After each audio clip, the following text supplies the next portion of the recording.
Daily bread Bible facts. సిలువపై వ్రాయబడిన అయ్యన్నారై అంటే అర్థం ఏమిటి?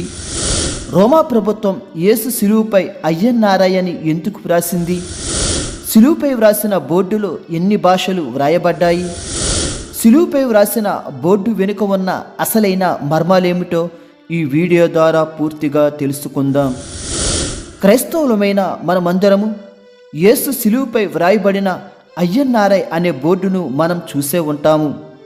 అయితే అసలు ఈ బోర్డు ఎందుకు పెట్టి ఉంటారని, మరియు ఈ బోర్డులో వ్రాయబడిన అక్షరాలకు అర్థం ఏమిటో అని క్రైస్తవులమైన మనము తెలుసుకోవాలనే ఆసక్తి మనకు వస్తూ ఉంటుంది. కావున ఈ వీడియో ద్వారా దీని వెనుక ఉన్న అసలైన మర్మాలేమిటో ఇప్పుడు తెలుసుకుందాం. కావున ఈ వీడియోను చివరి వరకు వీక్షించి లైక్ చేసి సబ్స్క్రైబ్ చేసుకోవడం మర్చిపోవద్దు. యోహాను సువార్త 19వ అధ్యాయము 19వ వచనం. మరియు పిలాతు యూదుల రాజైన నజరేయుడగు యేసు అను పై విలాసము వ్రాయించి శిలువ మీద పెట్టించెను. ఈ లేఖనాన్ని మనం పరిశీలించినట్లయితే యేసుక్రీస్తును సిలువ వేయడానికి గొల్గోతా అను స్థలానికి తీసుకెళ్లిన తరువాత అప్పటికే సిద్ధపరిచిన సిలువ కర్ర పై భాగమున పిలాతు ఈ మాటలు వ్రాయించడం జరిగింది. ఆ మాటలు ఏమిటంటే, యూదుల రాజైన నజరేయుడగు యేసు అనే బోర్డు వ్రాయించాడు. యూదుల రాజైన నజరేయుడగు యేసు అనేది తెలుగు భాషలో అర్థం. కానీ అసలైన సిలువపై పిలాతు 3 భాషలలో వ్రాయించినట్టుగా లేఖనం స్పష్టం చేస్తుంది. యోహాను సువార్త 19వ అధ్యాయము 20వ వచనం. యేసు సిలువ వేయబడిన స్థలము పట్టణమునకు సమీపమై ఉండెను. అది హెబ్రీ, గ్రీకు, రోమా భాషలలో వ్రాయబడెను గనుక యూదులలో అనేకులు దానిని చదివిరి. ఈ లేఖనం ప్రకారం సిలువపై వ్రాయబడిన మాటలు 3 భాషలలో వ్రాయబడ్డాయి. మనలో చాలామంది అయ్యన్నారై అనే ఒక్క భాషలో మాత్రమే సిలువపై వ్రాసారు అనుకుంటారు. కానీ ఈ లేఖనం ప్రకారం సిలువపై యూదుల రాజైన నజరేయుడగు యేసు అని 3 భాషలలో వ్రాయబడింది. ఆ 3 భాషలు ఏమిటంటే, 1 హెబ్రీ భాష, 2 గ్రీకు భాష, 3 రోమా భాష. దీనినే లాటిన్ భాష అంటారు. ఇప్పుడు సిలువపై ఈ 3 భాషలలో ఏ విధంగా వ్రాయబడిందో తెలుసుకుందాం. ఇదిగో మీరు స్క్రీన్లో చూస్తున్న ఈ బోర్డులో 3 భాషలు కలిగి ఉన్నాయి. యేసు సిలువపై వ్రాయబడిన అసలు బోర్డు ఇదే. కేవలం అయ్యన్నారై అని ఒక్క భాషలోనే వ్రాయలేదు, మొత్తం 3 భాషలలో వ్రాసారు. ఇప్పుడు వాటి వివరాలు ఏమిటో తెలుసుకుందాం. ముందుగా సిలువపై వ్రాయబడిన హిబ్రూ భాష గురించి తెలుసుకుందాం. ఇదిగో మీకు స్క్రీన్లో కనిపిస్తున్నదే హిబ్రూ భాషలో యూదుల రాజైన నజరేయుడగు యేసు అని వ్రాయబడింది. దీనిని షార్ట్కట్లో INBI అంటారు. ఇది యేసును సిలువ వేసినప్పుడు ఈ భాషలో కూడా వ్రాయబడింది. ఇప్పుడు గ్రీకు భాష గురించి తెలుసుకుందాం. ఇదిగో మీకు స్క్రీన్లో కనిపిస్తున్నదే గ్రీకు భాషలో యూదుల రాజైన నజరేయుడగు యేసు అని వ్రాయబడింది. యేసును సిలువ వేసినప్పుడు ఈ గ్రీకు భాషలో కూడా వ్రాయడం జరిగింది. ఇప్పుడు లాటిన్ భాష గురించి తెలుసుకుందాం. యేసుక్రీస్తును సిలువ వేసినప్పుడు యూదుల రాజైన నజరేయుడగు యేసు అని లాటిన్ భాషలో ఈ విధంగా వ్రాయబడింది. ఈజస్ నజరేనస్ రెక్స్ ఐడోరం అని లాటిన్ భాషలో వ్రాయబడింది. దీనినే షార్ట్కట్లో INRI అంటారు. అంటే INRI అను పదం లాటిన్ భాష. ఇది రోమీయుల అధికారిక భాష. ఈజస్ అంటే తెలుగులో యేసు అని అర్థం. నజరేనస్ అంటే తెలుగులో నజరేయుడు అని అర్థం. రెక్స్ అంటే తెలుగులో రాజు అని అర్థం. ఐడోరం అంటే తెలుగులో యూదులు అని అర్థం. దీని పూర్తి అర్థం యూదుల రాజైన నజరేయుడగు యేసు అని అర్థం. అయితే యేసు సిలువపై కేవలం లాటిన్ భాషలో ఉన్న అయ్యన్నారై అని మాత్రమే వ్రాయలేదు, హిబ్రూ, గ్రీకు భాషలలో కూడా వ్రాయడం జరిగింది. మొత్తానికి 3 భాషలలో వ్రాయబడింది. అయితే పిలాతు ఈ 3 భాషలలో ఎందుకు వ్రాయించాడు? దీనికి గల కారణం ఏమిటో ఇప్పుడు తెలుసుకుందాం. పిలాతు హిబ్రూ భాష ఎందుకు వ్రాయించాడు అంటే యూదుల యొక్క స్థానిక భాష హిబ్రూ లేదా అరామిక్ భాష. యేసుక్రీస్తు కూడా యూదుడే కాబట్టి తన జనాంగం అయిన యూదులు చదువుకోవడానికి వీలుగా హిబ్రూ భాషలో వ్రాయించడం జరిగింది. పైగా యేసును బహిరంగ ప్రదేశంలో సిలువ వేశారు కాబట్టి అనేక మంది యూదులు సిలువనొద్దకు చేరుకున్నారు. పైగా సిలువ వేసిన గొల్గోతా స్థలం యెరూషలేమును ఆనుకుని ఉంటుంది.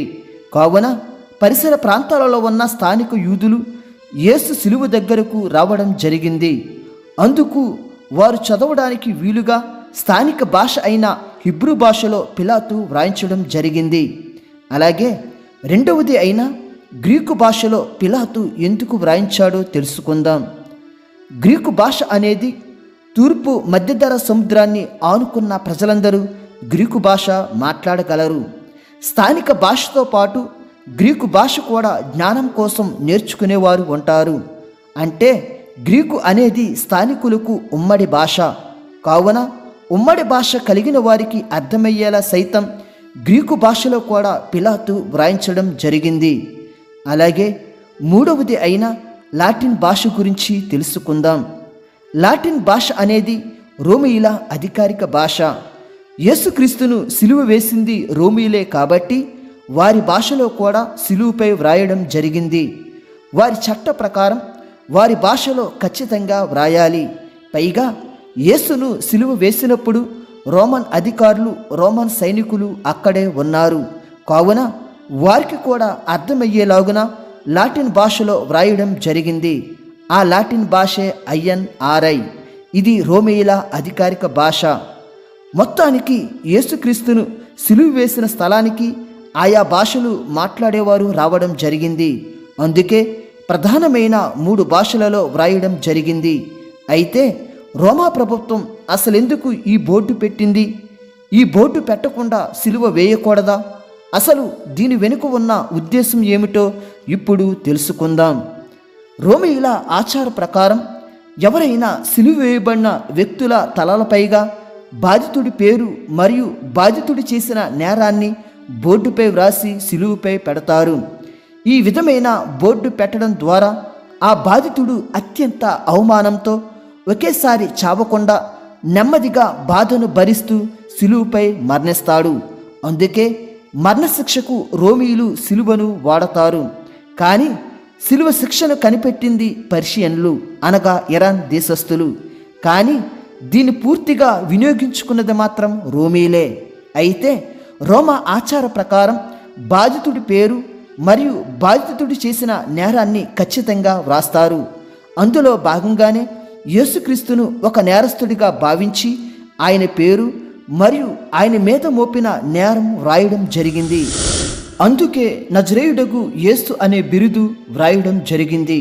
అలాగే ఆయన మీద మోపిన నేరం ఏమిటంటే యూదుల రాజు అని చెప్పుకున్నాడని యేసు మీద నేరం మోపడం జరిగింది.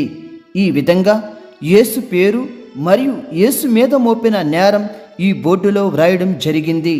అయితే ఈ బోర్డులో లిఖించిన ప్రకారం నజరేయుడగు యేసు అని, యూదుల రాజు అని వ్రాయడానికి పిలాతు దగ్గర అసలు ఏం ఆధారాలు ఉన్నాయో ఇప్పుడు తెలుసుకుందాం. ముందుగా నజరేయుడైన యేసు అని ఎందుకు వ్రాసాడో తెలుసుకుందాం. యోహాను సువార్త 18వ అధ్యాయము 4-5 వచనములు. యేసు తనకు సంభవింపబోనవనియు ఎరిగినవాడై వారి యొద్దకు వెళ్ళి మీరెవని వెతుకుచున్నారని వారిని అడిగెను. వారు నజరేయుడైన యేసునని ఆయనకు ఉత్తరమేయగా యేసు ఆయనను నేనే అని వారితో చెప్పెను. ఈ లేఖనం ప్రకారం యేసును పట్టుకోవడానికి గెత్సేమనే తోటలోనికి వచ్చినప్పుడు ఇస్కరియోతు యోధ మరియు రోమన్ సైనికులు ఆయనను వెతుకుతారు.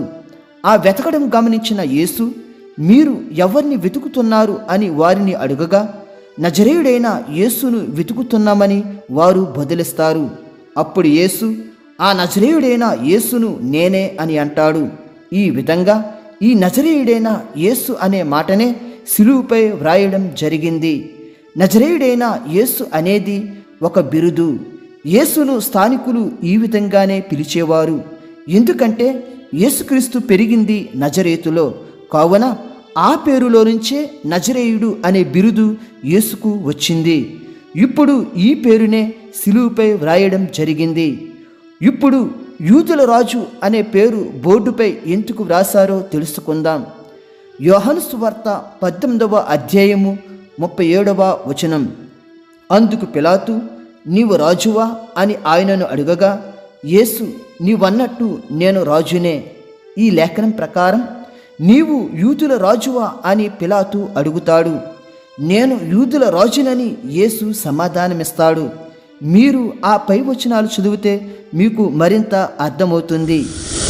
ఈ ప్రశ్న పిలాతు ఎందుకు వేశాడంటే, యేసుపై యూదులు మరియు ప్రధాన యాజకులు నేరాలు మోపిన వాటిలో ఇది ప్రధానమైనది. యూదా రాజునని చెప్పుకుంటున్నాడని మరియు దేవాలయాన్ని పడగొట్టి 3 రోజుల్లో కడతాడన్నాడని మరియు దైవ కుమారుణ్ణని అంటున్నాడని కొన్ని ఆరోపణలు యేసుపై న్యాయస్థానాలలో చేయడం జరిగింది. ఆ ఆరోపణలలో భాగంగా నీవు యూదుల రాజు అని అన్నది నిజమేనా అని డైరెక్ట్గా పిలాతు యేసునే అడుగుతాడు. అందుకు యేసు కూడా నేను యూదుల రాజుననే అని ఒప్పుకుంటాడు. దీన్నే నేరంగా భావించి సిలువపై వ్రాయడం జరిగింది. ఇంతకీ యూదుల రాజు అన్నది మొదట ఎవరంటే జ్ఞానులు. యేసును చూడడానికి వచ్చినప్పుడు హెరోదు దగ్గర యూదుల రాజుగా పుట్టినవాడెక్కడ ఉన్నాడు అని జ్ఞానులు అడుగుతారు. ఆ తరువాత ఈ వార్త యూదా ప్రాంతాలలో ప్రచారమయ్యి ఆ తరువాత యూదులు, ప్రధాన యాజకులు మరియు మిగతా వాళ్ళు దీనిని ప్రధానమైన ఆరోపణగా చేశారు. ఈ ఆరోపణనే సిలువపై వ్రాయడం జరిగింది. కానీ ప్రధాన యాజకులు యూదుల రాజు అని వ్రాయవద్దు అని పిలాతుతో అంటారు. యోహాను సువార్త 19వ అధ్యాయము 21-22 వచనములు. నేను యూదుల రాజునని వాడు చెప్పినట్టు వ్రాయుము గాని యూదుల రాజు అని వ్రాయవద్దని యూదులు, ప్రధాన యాజకులు పిలాతుతో చెప్పగా, పిలాతు నేను వ్రాసినదేమో వ్రాసితనెను. ఈ లేఖనం ప్రకారం ప్రధాన యాజకులు యూదుల రాజు అనే పేరు బోర్డు మీద వ్రాయొద్దు అని పిలాతుతో అంటారు. ఎందుకంటే యోధారాజుగా యూదులు యేసును నమ్మలేదు. యోధారాజు కానప్పుడు యోధారాజు అనే పేరు వ్రాయవద్దు అని అంటారు. కానీ పిలాతు మాత్రం దీనికి ఒప్పుకోలేదు. మీరు మోపిన నేరాన్నే నేను వ్రాసాను. యేసు కూడా అదే అంగీకరించాడు. కావున ఈ విషయంలో నేనేది వ్రాసానో అదే ఉంటుంది, కానీ మీరు చెప్పినది నేను చేయును అని పిలాతు ప్రధాన యాజకులతో ఖండితంగా అంటాడు. ఎందుకంటే పిలాతు రోమన్ గవర్నర్. యోధా ప్రాంతానికి అతడే ప్రధాన అధికారి.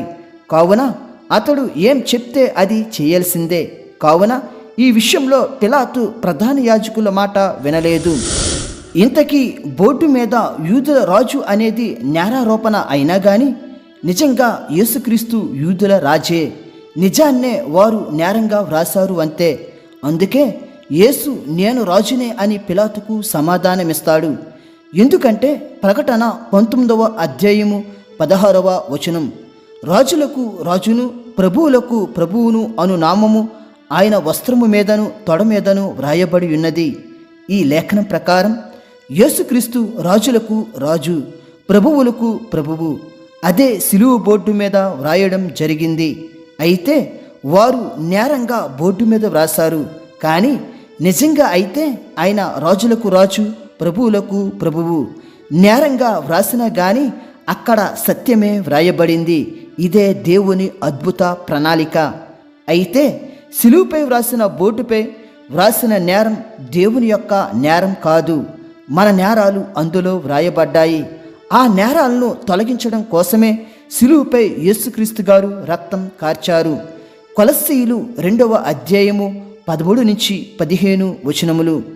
మరియు అపరాధముల వలనను శరీరమందు సున్నతి పొందక యుండుట వలనను మీరు మృతులై ఉండగా దేవుడు వ్రాత రూపకమైన ఆజ్ఞ వలన మన మీద రుణముగాను మనకు విరోధముగాను నుండిన పత్రమును మేకులతో సిలువకు కొట్టి దాని మీది చేవ్రాతను తుడిచివేసి మనకు అడ్డము లేకుండా దానిని ఎత్తివేసి మన అపరాధములన్నిటినీ క్షమించి ఆయనతో కూడా మిమ్మును జీవింపజేసెను.